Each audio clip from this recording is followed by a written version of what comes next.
Harga emas boleh naik turun, tapi ada satu hal yang sering luput dari perhatian: tanah yang bekerja setiap hari. Saat banyak orang sibuk menimbun logam mulia, sebagian orang lain justru menanam sesuatu yang diam-diam nilainya melonjak. Di video ini, kita akan bahas 7 komoditas nyata yang bukan cuma tumbuh di tanah, tapi juga berpotensi meledakkan harga di waktu yang tepat. Jangan kemana-mana, karena bisa jadi salah satunya sudah ada di sekitar kamu. Cabai sering dianggap remeh karena ukurannya kecil dan selalu ada di dapur. Padahal, justru dari komoditas inilah kita bisa melihat bagaimana nilai bisa melonjak tanpa aba-aba. Cabai tidak mengenal istilah tidak dibutuhkan. Mau ekonomi naik atau turun, cabai tetap dicari. Di warung, di pasar, di rumah makan kecil sampai restoran besar, cabai selalu habis. Yang menarik, cabai bukan komoditas yang bisa disimpan lama. Begitu produksi terganggu sedikit saja, entah karena hujan berlebih, panas ekstrim, atau serangan hama, stok langsung menipis. Dan ketika stok menipis, harga bergerak cepat. Kadang terlalu cepat untuk disadari orang awam. Di titik inilah cabai berbeda dengan emas. Nilainya bukan ditentukan oleh sentimen global, tapi oleh kebutuhan harian manusia. Cabai hidup di dapur, bukan di brankas. Dan justru karena itulah, pergerakan harganya seringkali lebih liar dan tidak terduga. Kenaikan harga cabai jarang terjadi secara perlahan. Biasanya datang tiba-tiba, lalu ramai dibicarakan setelah semuanya terlambat. Berita muncul, media heboh, orang mengeluh, tapi mereka yang sudah panen justru diam. Di balik lonjakan itu, ada satu faktor penting: waktu. Cabai bukan soal siapa yang menanam paling banyak, tapi siapa yang menanam di waktu yang tepat.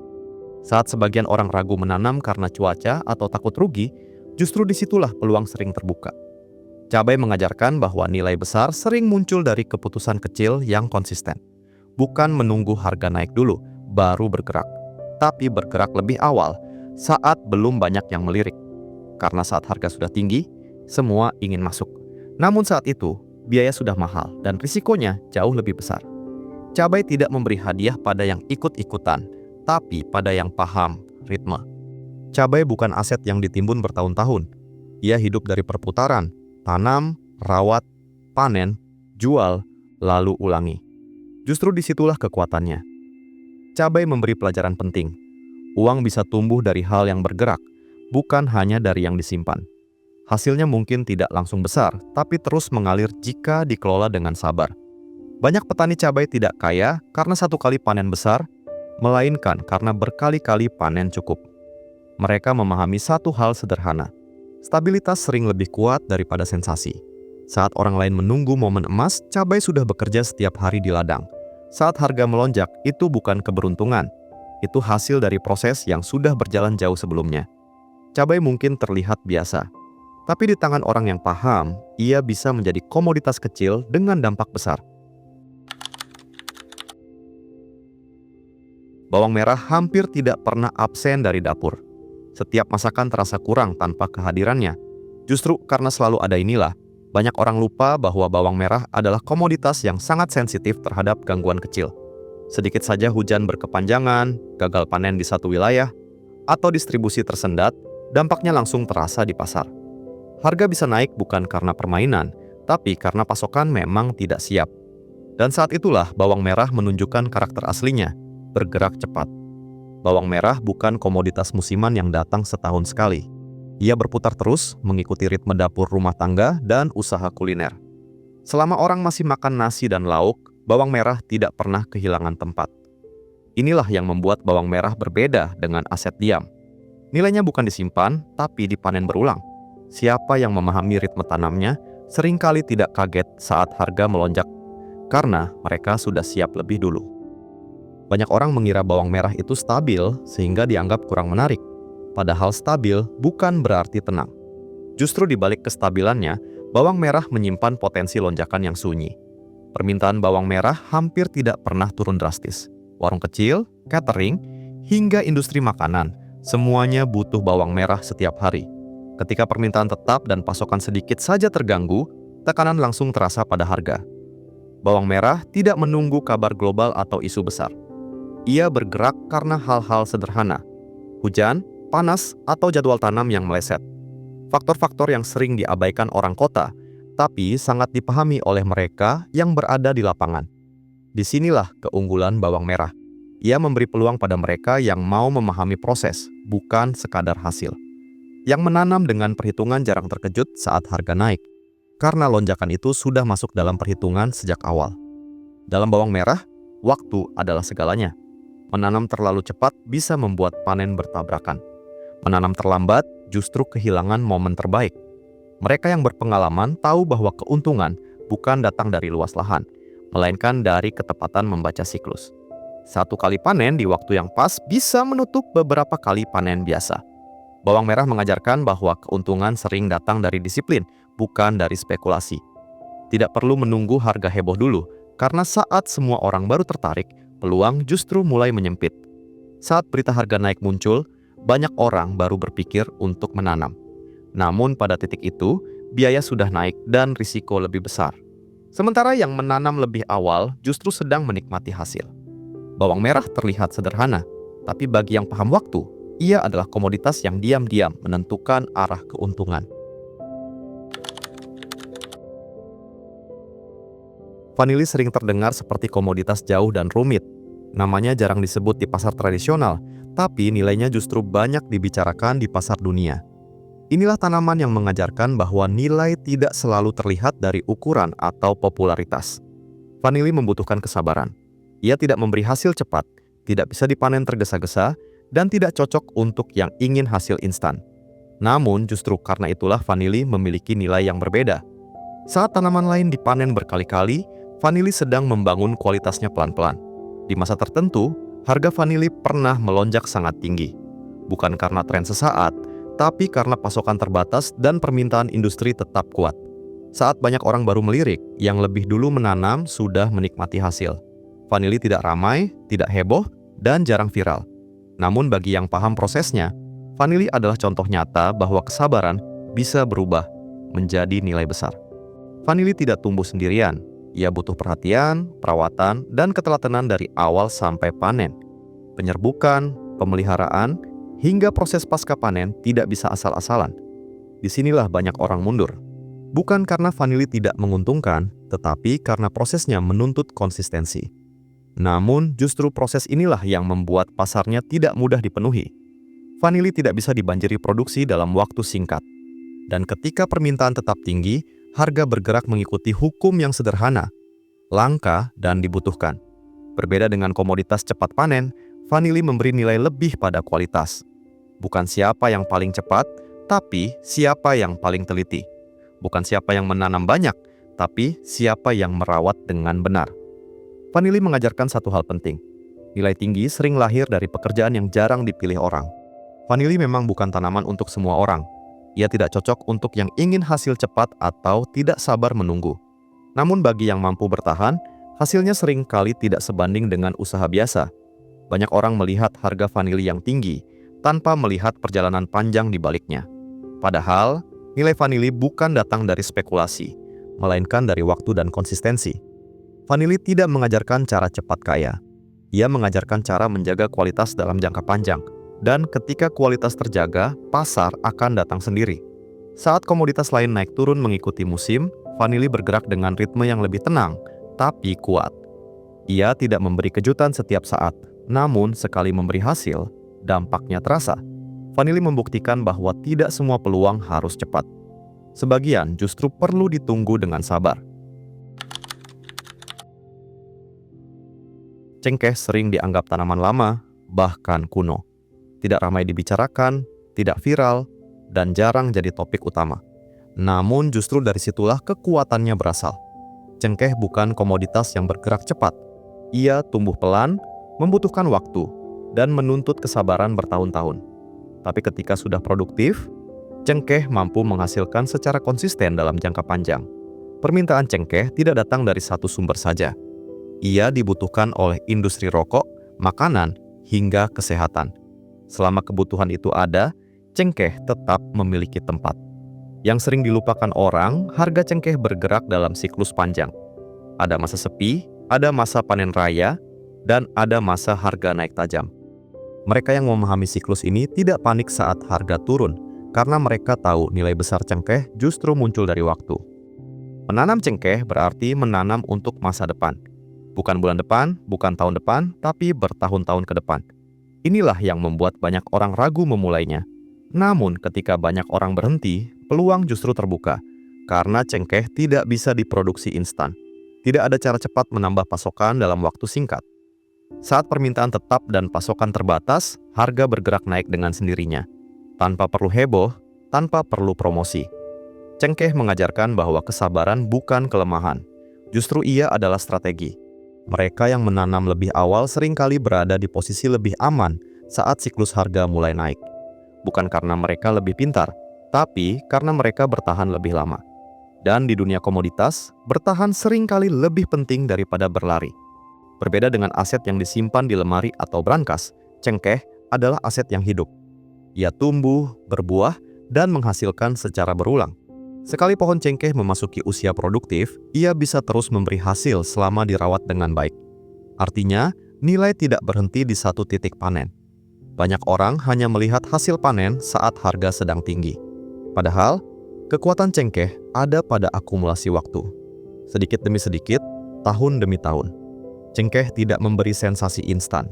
Ia memberi rasa aman jangka panjang. Dan justru karena tidak semua orang sabar menunggu, cengkeh tetap memiliki nilai yang terjaga. Ia membuktikan satu hal sederhana. Aset terbaik bukan selalu yang paling cepat, melainkan yang paling tahan lama. Jahe mungkin sudah terlalu akrab sampai sering dianggap biasa. Ada di dapur, di pasar, di minuman hangat, bahkan di jamu rumahan. Namun justru dari kesederhanaannya itu, jahe menyimpan potensi yang sering terlewat. Jahe bukan tanaman musiman yang hanya dicari sesekali. Ketika cuaca dingin, jahe dicari. Saat tren hidup sehat naik, jahe kembali dicari. Dan ketika orang ingin minuman alami, jahe selalu masuk daftar. Keunggulan jahe ada pada fleksibilitasnya. Ia bisa ditanam di lahan luas maupun pekarangan kecil. Perawatannya relatif mudah dan siklus panennya cukup cepat dibanding tanaman tahunan. Jahe mengajarkan bahwa peluang tidak selalu datang dari hal yang rumit. Kadang justru dari tanaman sederhana yang kebutuhannya terus berulang.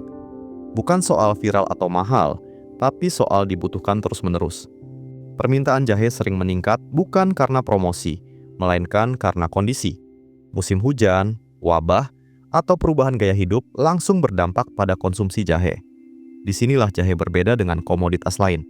Ia bergerak mengikuti kebutuhan manusia, bukan tren sesaat. Saat banyak orang baru sadar manfaatnya, permintaan sudah lebih dulu naik. Jahe tidak menunggu satu pasar, ia masuk ke dapur rumah tangga, warung minuman, industri herbal, hingga produk kesehatan modern. Artinya, ketika satu pasar melambat, pasar lain tetap berjalan. Bagi yang menanam, jahe memberi pelajaran penting. Peluang sering muncul saat orang lain sibuk beradaptasi. Bukan menunggu harga tinggi dulu, tapi siap saat kebutuhan melonjak. Jahe mungkin tidak terlihat spektakuler, namun saat momentum datang, ia bergerak cepat. Jahe bukan tanaman yang harus ditunggu bertahun-tahun. Dalam hitungan bulan, ia sudah bisa dipanen dan diputar kembali. Inilah yang membuat jahe menarik bagi banyak orang. Perputaran yang cepat memberi ruang untuk belajar dan memperbaiki. Jika satu musim kurang baik, musim berikutnya masih ada kesempatan. Tidak seperti tanaman tahunan yang menuntut kesabaran panjang. Banyak petani jahe tidak mengejar panen besar sekali jalan. Mereka mengejar panen berulang yang stabil. Sedikit demi sedikit, tapi konsisten. Jahe mengajarkan bahwa stabilitas sering lebih aman daripada spekulasi. Bukan soal menunggu lonjakan besar, melainkan memastikan aliran tetap berjalan. Dalam dunia yang serba cepat dan penuh ketidakpastian, jahe hadir sebagai komoditas yang sederhana, adaptif, dan mudah mengikuti ritme kehidupan. Aren adalah contoh komoditas yang bekerja tanpa banyak suara. Tidak ramai dibicarakan, tidak viral, dan jarang jadi pusat perhatian. Namun justru disitulah kekuatannya. Sekali pohon aren tumbuh dan produktif, ia bisa menghasilkan bertahun-tahun. Setiap hari, nira menetes perlahan, dan dari tetesan kecil itu lahir nilai yang konsisten. Gula aren tidak mengikuti tren sesaat. Ia hidup dari kebutuhan nyata, rasa, kesehatan, dan budaya. Ketika orang mulai beralih ke pemanis alami, gula aren mendapatkan tempat yang semakin kuat. Aren mengajarkan bahwa tidak semua investasi harus cepat. Sebagian justru bekerja pelan, tapi terus-menerus. Tidak memberi kejutan besar, namun menghadirkan rasa aman dalam jangka panjang. Di saat banyak orang sibuk mengejar lonjakan, aren sudah lebih dulu menghasilkan secara stabil, hari demi hari, tanpa banyak drama. Keunggulan aren bukan pada satu kali panen besar, melainkan pada aliran hasil yang berulang. Selama dirawat dengan baik, pohon aren terus memberi. Gula aren semakin dicari karena dianggap lebih alami dan ramah tubuh. Permintaannya datang dari rumah tangga, usaha kecil, hingga produk makanan dan minuman modern. Yang menarik, aren tidak mudah dibanjiri produksi. Butuh waktu untuk tumbuh, butuh keterampilan untuk mengolah. Hal ini membuat pasarnya relatif lebih terlindungi dari kelebihan pasokan. Aren juga mengajarkan tentang kesabaran dan konsistensi. Hasilnya mungkin tidak langsung terasa besar, tapi ketika dikumpulkan, nilainya nyata. Di tengah ketidakpastian ekonomi, aliran kecil yang stabil seringkali lebih berharga daripada lonjakan besar yang jarang datang. Aren bekerja diam-diam, tapi hasilnya terasa lama. Aren bukan komoditas yang membuat jantung berdebar. Ia tidak naik turun tajam seperti aset spekulatif. Namun justru disitulah banyak orang merasa tenang. Bagi banyak keluarga di desa, aren bukan sekadar tanaman, melainkan sumber penghasilan yang bisa diandalkan. Setiap hari ada proses, setiap hari ada hasil. Tidak besar, tapi pasti. Aren mengajarkan satu hal sederhana. Penghasilan tidak selalu harus besar untuk terasa cukup. Yang penting, ia datang rutin dan bisa diandalkan. Saat komoditas lain menunggu musim atau momentum, aren tetap berjalan seperti biasa. Ia tidak terpengaruh hiruk-pikuk pasar karena kekuatannya ada pada kebutuhan yang nyata. Aren membuktikan bahwa stabilitas bukan hal membosankan. Bagi yang mengerti nilainya, stabilitas justru adalah kemewahan. Kopi bukan sekadar minuman pengusir kantuk. Ia sudah menjadi bagian dari rutinitas, kebiasaan, bahkan identitas banyak orang. Pagi hari dimulai dengan kopi, pertemuan ditemani kopi, dan jeda sejenak sering diisi dengan kopi. Di balik kebiasaan itu, ada permintaan yang terus berjalan. Tidak bergantung musim tertentu, tidak menunggu tren viral. Selama orang masih bekerja, belajar, dan berinteraksi, kopi tetap dicari. Kopi juga unik karena nilainya tidak hanya ditentukan oleh jumlah, tapi oleh cerita, kualitas, dan proses. Kopi yang dirawat dengan baik, dipetik tepat waktu, dan diolah dengan benar selalu punya pasar. Inilah yang membuat kopi berbeda. Ia bukan komoditas yang cepat, tapi ia konsisten. Dan konsistensi inilah yang seringkali menjadi fondasi nilai jangka panjang. Pasar kopi tidak berhenti di satu tempat. Ia tumbuh mengikuti gaya hidup dan budaya. Dari warung sederhana sampai kedai modern, dari konsumsi lokal hingga pasar internasional. Ketika satu pasar melambat, pasar lain sering justru tumbuh. Inilah yang membuat kopi relatif tahan terhadap perubahan, bukan kebal, tapi adaptif. Kopi juga memberi ruang bagi peningkatan nilai. Bukan hanya dari panen, tapi dari kualitas pengolahan dan keunikan rasa. Nilai tambah inilah yang membuat kopi bisa bertahan lebih lama di pasar.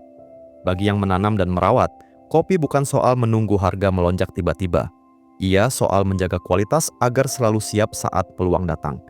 Kopi mengajarkan bahwa pasar besar dibangun pelan-pelan, bukan dari lonjakan sesaat. Kopi tidak bisa dipercepat sembarangan. Prosesnya panjang, dari tanam hingga ke cangkir. Dan setiap tahap menentukan nilai akhirnya. Banyak orang hanya melihat harga jual, tanpa menyadari kerja panjang di baliknya. Padahal, justru disitulah letak kekuatan kopi. Kopi memberi pelajaran bahwa nilai tinggi bukan hasil instan. Ia lahir dari perhatian pada detail, kesabaran, dan konsistensi. Ketika pasokan terbatas dan permintaan tetap ada, kopi berkualitas akan selalu dicari. Bukan karena hype, tapi karena rasa dan pengalaman. Kopi membuktikan bahwa proses bukan penghambat, melainkan pembentuk nilai. Dan bagi yang mau menjalani proses itu, kopi bisa menjadi komoditas yang bertahan lama. 7 komoditas ini mengajarkan satu hal penting. Nilai tidak selalu harus disimpan, sebagian justru perlu ditumbuhkan. Emas memberi rasa aman karena diam. Namun tanah, tanaman, dan proses memberi rasa hidup karena bergerak. Bukan soal mana yang paling benar, tapi soal membuka pilihan yang sering tidak dibicarakan. Setiap komoditas punya karakter. Ada yang cepat, ada yang sabar, ada yang berputar harian, ada yang bekerja tahunan. Dan disitulah kita belajar menyesuaikan dengan diri sendiri. Tidak semua orang cocok menanam vanili. Tidak semua orang sabar menunggu cengkeh. Tidak semua orang ingin repot dengan cabai. Dan itu tidak masalah. Yang penting bukan ikut-ikutan, melainkan memahami apa yang kita jalani. Karena peluang terbaik sering datang bukan dari yang paling ramai, tapi dari yang paling kita pahami. Kalau hari ini kamu mulai melihat tanah di sekitarmu dengan cara berbeda, maka video ini sudah menjalankan tugasnya. Video ini bukan ajakan untuk meninggalkan emas atau langsung menanam komoditas tertentu. Semua yang dibahas di sini murni untuk edukasi dan membuka wawasan. Setiap kondisi orang berbeda, begitu juga dengan modal, lahan, dan risikonya. Karena itu, keputusan tetap ada di tangan kamu. Lakukan riset sendiri, pahami potensi dan risikonya, dan sesuaikan dengan kondisi pribadi serta lingkungan masing-masing. Kalau kamu merasa video ini membuka sudut pandang baru, silakan tekan tombol like supaya pesan ini bisa menjangkau lebih banyak orang. Kalau kamu punya pengalaman, pendapat, atau bahkan sudut pandang berbeda soal emas dan komoditas, tuliskan di kolom komentar. Diskusi seperti itu justru yang bikin kita sama-sama belajar. Dan kalau kamu ingin terus mendapatkan konten sederhana, jujur, dan relevan soal keuangan, kebiasaan, serta peluang nyata di sekitar kita, subscribe channel ini. Kita belajar pelan-pelan, tapi konsisten, bareng-bareng.